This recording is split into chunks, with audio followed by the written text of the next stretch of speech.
What's up, everybody? Welcome back to another episode of Rams Brothers. I'm your host, Dean, and I'm joined, as always, by my brother and the other fantastic host of this show, Nick. And Nick, coming off of a weekend where we were all together.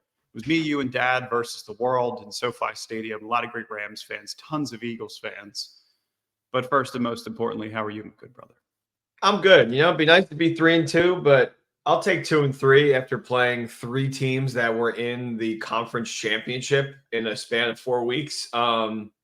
Schedule lightens up, so I think there's a real possibility we get to fall in the win column pretty fast.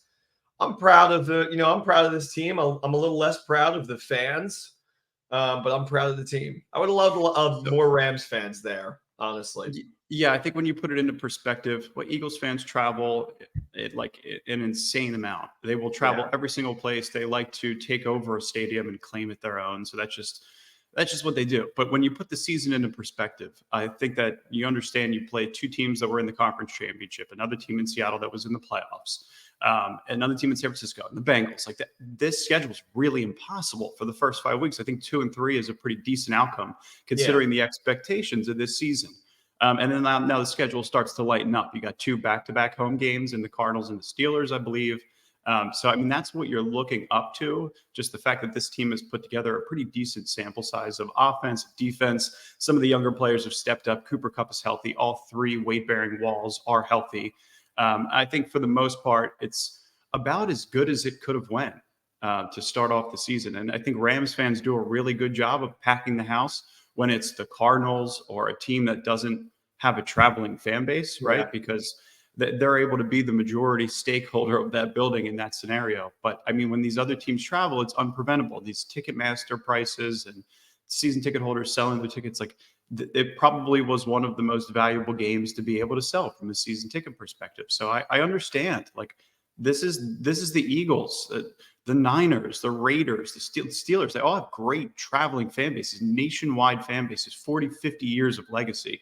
So with us and the relocations and moving around a little bit, it felt like we had to have a couple of extra beers and be a couple of decimals louder to make sure that us Rams fans were heard in this game. Yeah, and I say that I'm upset about Rams fans, but it's not like I'm at every single game, so I really can't be that upset. Exactly. Yeah, when you're playing somebody like Philadelphia, you don't want to have to hear them spell in your ear every time they have a good play with their EAGLES chant. But it is what it is, and then everybody was a good sport, and it was a really great time. So it was fun just going there, me, you, and Dad, and some of my buddies, and it was great. I mean, I would have loved the outcome to be different, but that was the team that represented the NFC in the championship Super Bowl last year. So, I thought we put up a pretty good fight. I really think that the tailgates scene has drastically improved. I mean, we were there in the early days of the Coliseum. We've seen it advance over to SoFi, and just to see the amount of Rams fans intense in support from the diehard Rams fans to all of the other groups that are just collaborating and putting out food and drinks and just activity and buses and TVs and everything that you could imagine to create a really positive SoFi experience in terms of a tailgate. I think that progress is definitely being made. So I'm proud of the Rams' fan base for week to week to week getting better. I mean, that's all you could ask for. So I was pretty impressed by the turnout, and maybe not the outcome of the game, but the amount of support that the Rams continue to get week to week. So it's 100%. Coming. Yeah. All right. So how about the game? But before we get started in the game, I just want to bring something up real fast, something I'm really excited about. All right, guys. It's time to hear about one of our all-time favorite spots to watch the games, the Brews Hall. It's a brewery and food hall with wall-to-wall large screen TVs and the best staff. Plus, they brew and serve Colin Cowherd's The Herd beer. It has a hazy IPA and a Pilsner. This is the perfect game day brew. I'm a huge fan of the Pilsner. I get it every time I go. Plus, their food is incredible. My favorite, spicy fried chicken sandwich with a poke bowl. Poke bowl is also just like a good appetizer if you get some chips as well. The Brews Hall has two locations, one in Torrance, one in Hermosa Beach Pier. We couldn't recommend this spot enough. And they're offering our listeners complimentary rally fries with purchase. All you have to do is say, hey, the Rams brothers sent me, or just bring up the Rams brothers in any possible way. How cool is that? Just say, hey, Rams Brothers, and then you get free fries. I love it. Want to learn more? Check out their Instagram at The Bruce Hall or visit them online, www.thebrucehall.com. Cheers, everybody. Love it. Love it. I could go for a couple of Pilsners or IPAs after having to sit through that game in the second half. When it comes to the first half, I think you could sit there pretty comfortably and have a really good understanding of what the Rams' offense was set out to do, how they were intertwining Cooper Kupp into the game plan. Had a ton of targets earlier on in the first series. You saw just the distribution between Puka Nacua and Cooper Kupp and Tutu Atwell and how they're going to intertwine the run game. But then, when you start to fall behind and the team scores before the half with 38 seconds left on an A.J. Brown slant that he catches one-handed, and then they push their way in to go up 3 points, it changes the entire dynamic and mentality of the team. Your expectation is, okay, we're going to be up 14-10 going into the half. But we're playing really, really sound football. We're putting together solid series. We're playing complementary football on both sides. And then your expectation is we're going to be up 4 getting the ball back. Now you're down 3 getting the ball back. And now you have to be perfect all the way out for the remainder of the game. So I think that's where a lot of the difficulty lied in play calling and decision making. And then just the whole thing changes when you fall behind in terms of McVay's play calling and methodology. So, yeah, I mean, you get flashbacks of the San Francisco game. It's like they score. There's not that much time on the clock.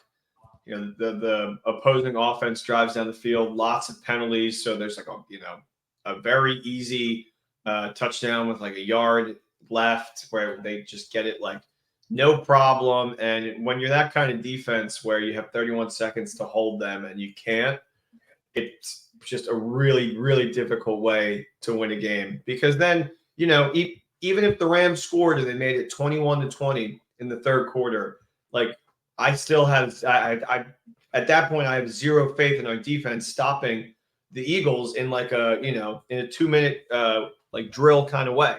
None at all, because it feels like they kind of had everything that they wanted. Every third down conversion, it felt like it was either Hurts with his legs, no matter how far it was, or it was a quick short pass. And you know what? The Eagles are a team that rely on the big chunk play. And I was like, if we can at least stop that and just give them little dinks and dunks and stuff, then we probably won't, be able to give up touchdowns. But so many chunk plays, the Eagles got whatever they wanted. It was a tough day on defense. Yeah, those dinks and dunks turn into explosives. Yeah, right? And then at the same time, if you would have told me that we only gave up 20 points to the Eagles by the third quarter, I thought we would have won. So it's also a really tough day on offense, because you start out blazing hot and then the second half comes around and you just have absolutely nothing. Missed throws, drop balls, just looked like a really young team. You're just missing on some major opportunities to execute down the stretch, right? You're missing on the Puka Nacua drop. You're missing on the Tutu Atwell 63-yard, would have been explosive, break the game wide open play. So you're just missing on some execution down the stretch. And then there's some other elements when it comes to how often Sean McVay runs the ball when he's up versus when he's down. But I think complementary football, Nick, he talks about that constantly. Raheem talks about that constantly. That's definitely the big takeaway from this game to me, because complementary football isn't offense has a great drive before the half, leaves 38 seconds on the clock for the defense to shut the door before the half, and they can't. Better yet, they allow a quarterback sneak as the half is expiring, the tush push. That's the kind of thing that I feel like is demoralizing. But when it's Nick Sirianni and the Eagles, that's what they do best. They're able to obtain the lead. They were able to run the ball 30 to 45 times. 35 to 40 times. They got their explosive. They won at the line of scrimmage, which caused breakdowns in the secondary. They flipped the game plan on our head. That's exactly what I wanted the Rams to do. I wanted the Rams to exploit a young secondary. I wanted the Rams to be able to obtain a lead, get a lead, win at the line of scrimmage, and then be able to run the ball 35 to 40 times with a lead. And Jalen Hurts running the ball 15 times of his own. I mean, this is an incredible stat line, and it's almost impossible to defend, and it's why he is always going to be up there in terms of MVP voting with this roster. 25 of 38 for 303 yards, 2 total touchdowns, an interception, and ran for 72 yards on 15 carries. Yeah, it's the type of player that's almost impossible to stop once he gets rolling. Even if it's not a designed run, your secondary is going to break down, because even if you're generating pressure, he's able to escape it, create something out of the pocket, and then see a breakdown in the secondary and make a play. if you're an Eagles fan, you should absolutely clip me from the last episode saying Matthew Stafford right now is a better quarterback than Jalen Hurts, because boy, I couldn't have been more wrong by the end of that game. Even though You Hurts forced threw me. an interception, he was near perfect. And the Rams on defense, some of these young guys need to learn how to wrap people up. It's like two missed tackles, but Hurts gets hit twice on turf and evades an injury and getting down at all in the first place, and still runs and picks up the first down. He was absolutely the better quarterback today. He's one of the top 5 in the league. Like, credit where credit is due. He's really fun to watch. It's, I just don't like the Eagles, but I love Jalen Hurts. So There's the Akella Witherspoon interception where Akella Witherspoon made an incredible play on the ball, and he's been overwhelmingly great. I think they kind of started to attack him a little bit, but they limited Devonta Smith. He only had 1 reception for 6 yards. But I mean, this combination of players, you talk about exploiting players like Darian Kendrick, Trey Tomlinson, some of the back end defenders, Jordan Fuller, A.J. Brown, and Dallas Goedert combined for 14 receptions, 244 yards, and a touchdown. And the play where you see Michael Hoyt, I think that's one of the frustrating things, especially when you're in the building and you see Michael Hoyt trailing an all-pro type tight end, a top 5 tight end, where this is the Vic Fangio defense, where an outside linebacker, an interior defender, converted outside linebacker, is tasked to defend one of the top 5 tight ends in the league in the open field. It's an absolute ridiculous ask. If you could make the play, it allows for a lot of really great matchups across the board for the other players in the secondary. But that's obviously the one that you're going to exploit when you see it downfield. You see a slower 97 jersey trailing one of the top tight ends. You're attacking him all day. Those are one of the things that I hoped the Rams were able to do from an offensive perspective was, let's find some of the weak spots in the secondary, or maybe an outside linebacker gets matched up on a tight end, and we could exploit it for some explosives versus long developing plays downfield, having to go 1-for-1 on a 2-2 out, 63-yard bomb in order to stay in the game. So, yeah. And to completely miss that throw, I mean, I know that Stafford kind of weaves it through 3 Eagles defenders, and in real time, it was really crazy to watch because it looked like 3 of them tried to jump up and touch the ball, but the ball zings right past all of them. But it's just a little too far for 2-2. He missed Kupp on the wrong shoulder a couple times. This was the first game this season where it felt like Stafford was not connected fully with his receivers. And then for Puka to get a drop, which is also just, it's happened before, but in a time like this where you got to be able to catch that ball. So many targets, so many contested catches across the middle of the field. Yeah. I was pretty encouraged that Puka Nacua, this is a great tweet by Andrew Siciliano, he had a big boy rep. It was a big boy touchdown. He was isolated. He had to win one-on-one against James Bradbury. He wasn't in any short motion. He wasn't in jet motion. It was just one-on-one, run a fade route, and go win a jump ball over one of the best corners in the league. On a 3rd and 10, from the 33, essentially? Yeah. That was not, that was risky in a way to trust him on that and make sure that he gets up and gets the play, because then if not, you got to settle for 3. That was an end zone shot when they could have just went for the first down. So, credit where credit is due. It's so tough to be out of game. And I'm sure anybody at the Bengals game could probably adhere to this, but be at a game and watch all the momentum just die. Everything that you had that was working just stops. And then, we haven't talked about the run game yet, or should I say the lack thereof, because it wasn't really anything going on. Truly, outside of the Hurts runs, which were blown up plays, nobody was running the ball well. So it had to have been, big chunk plays. So I still think we need help in the running back room yesterday. That's why the task is so difficult for the defense, because the defensive line, for as many times as they needed to do a better job getting home, when they did get home and they did generate pressure, Jalen Hurts just has the escapability, right? And it causes breakdowns in the secondary. So when you generate pressure, you're going to blitz an extra player. There's obviously going to be a matchup in the secondary that you're going to be able to exploit if you can escape the blitz. So it's you're damned if you do, you're damned if you don't with this Eagles team, because their front is so talented. It's almost impossible to generate pressure when you have to bring another player. It leaves a vacancy in the secondary. It's very simple math. You're just getting matchups in the back end. So I feel like there's that. There's the tushy pushy, which to me is how many difficult 3rd and 1s or 3rd and 2s would Nick Sirianni be faced with if he wasn't able to call the tushy pushy? It was 3rd and 2, like 4 times, and I'm in my head. I'm like, tush push twice. Yeah, tush push twice.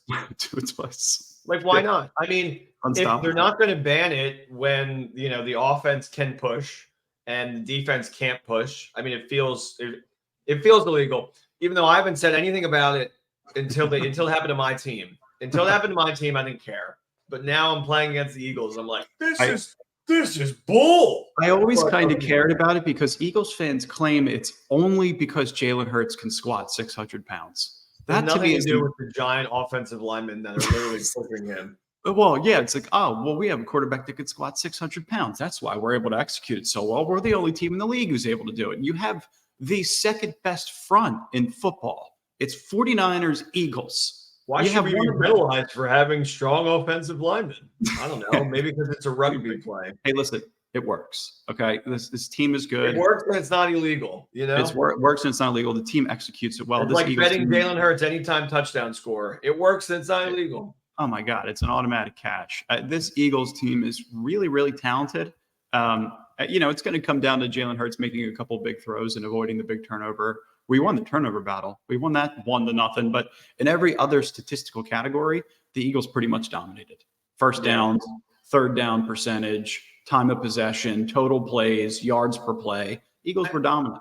So. Think about how perfect that interception came in, like time-wise. It's like you make that interception, you stop them from getting any points on the board, and now you have a chance to make it 21-20, like drive down the field, and you don't even put together 3.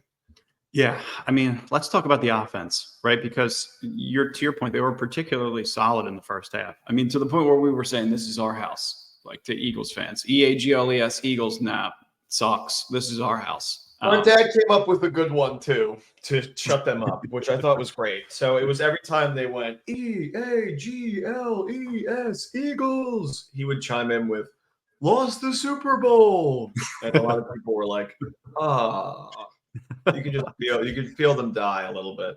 They're not used to. Yeah.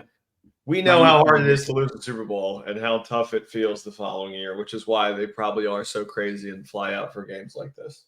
Hey, I would be doing the same thing, and I literally did it. So I totally understand.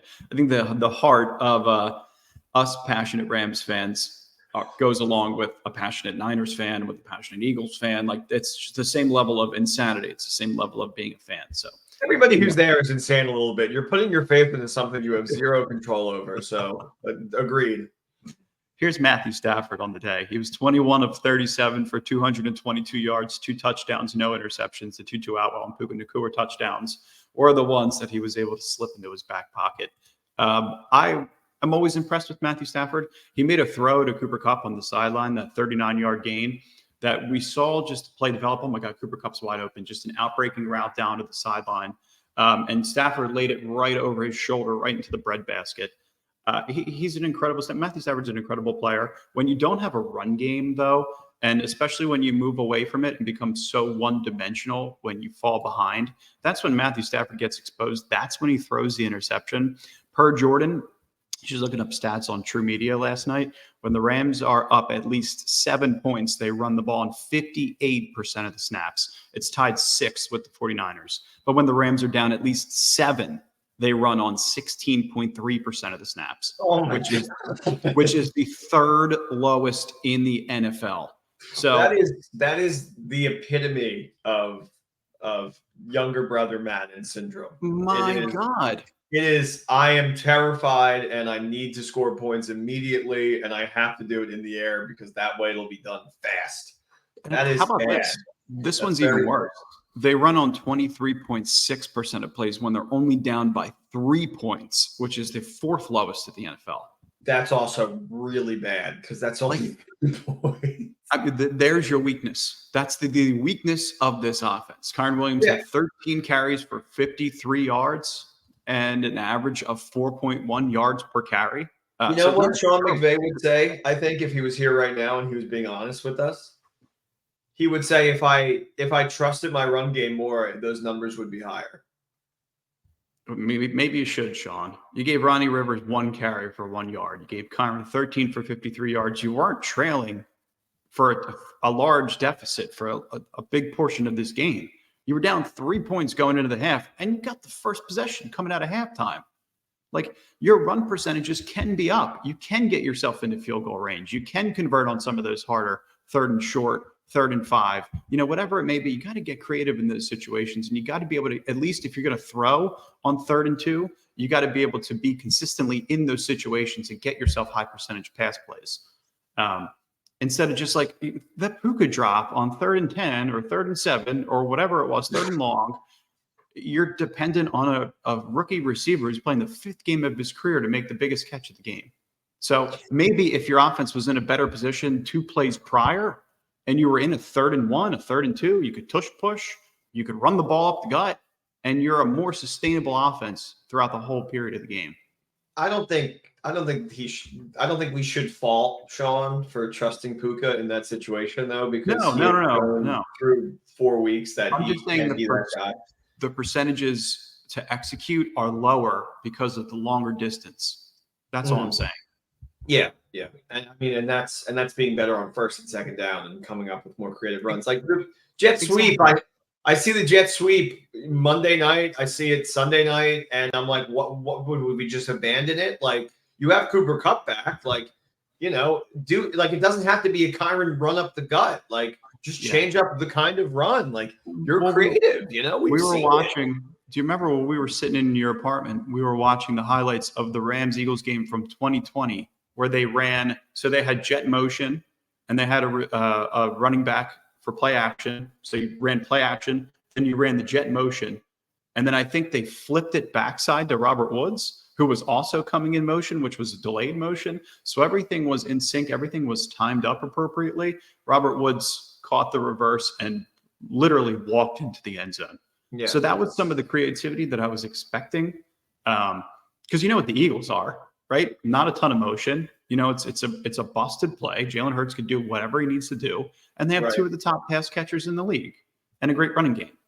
I mean, it's also just so disheartening to be at the game and realize it's a busted play because, I mean, you have more access to the field versus the TV screen. So you're seeing no receiver open downfield, and you're like, oh, busted play. Look, get to him. Yeah. And then you watch him just convert with his legs, and you're just like, oh, well, that would have, any other quarterback that isn't named Jalen Hurts or maybe Anthony Richardson is probably getting, swallowed up there. So, yeah. Hey, I'm difficult. Like I said in the beginning of the episode, I'm encouraged that Cooper Kupp is back. I mean, really, really strong. You got to rattle off. You have to destroy Arizona at home. And this will be a true home game because it's a C-tier franchise that doesn't travel well, regardless of how close they are. So, fans show up, and the Rams have to just annihilate these fools. Totally. Cooper Kupp had 8 receptions on 12 targets for 118 yards against the Eagles. I'm expecting the target share to be exactly the same, if not higher. Expecting the yards to increase, and I'm expecting at least 1 touchdown. That's my lock of the week is Cooper Kupp anytime. I was about to say that, and I'm not even kidding. That was literally my next sentence. That would be my layup as money in your pocket because Cooper Kupp is going to score a touchdown next week against the Cardinals. You have to look up his stats against the Cardinals. He dominates them. I would also think that I remember last year it was like week 4, 5. It was early in the season, and it was like post-game Cooper Kupp in San Fran. And he's just like, it's like a picture of him doing like a jersey exchange. And he just looks so tired.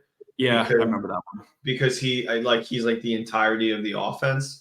So I'm sure that he feels a little better with Tutu and Puka like completely stepping up now. So he doesn't have to feel like he's everything, like he's the only target that Stafford looks at. I got some good Cooper Kupp stats for the Cardinals. 8.6 targets on average in 1, 2, 3, 4, 5, 6, 7, 8, 9, 10 all-time games. So he averages 9 targets a game for 10 games. Over 65 receiving yards, an average of 10 yards per reception. And he averages half a touchdown per game. So it's hopefully a good bet. He's got 4 touchdowns in 10 games against the Cardinals. Probably could be a little better, but add 2 on the board, and there's a touchdown every other game. So yeah, and I think he'll get at least one this week as well. I do too. Make sure before you guys go anywhere else that you always are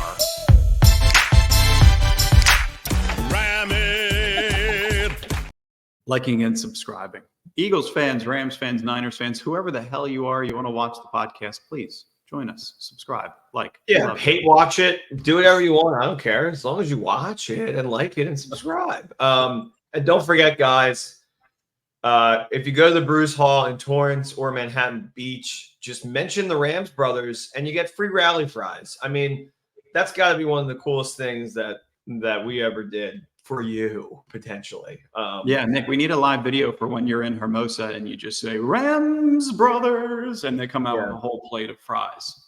Yeah, that would be. I'll definitely do that this week.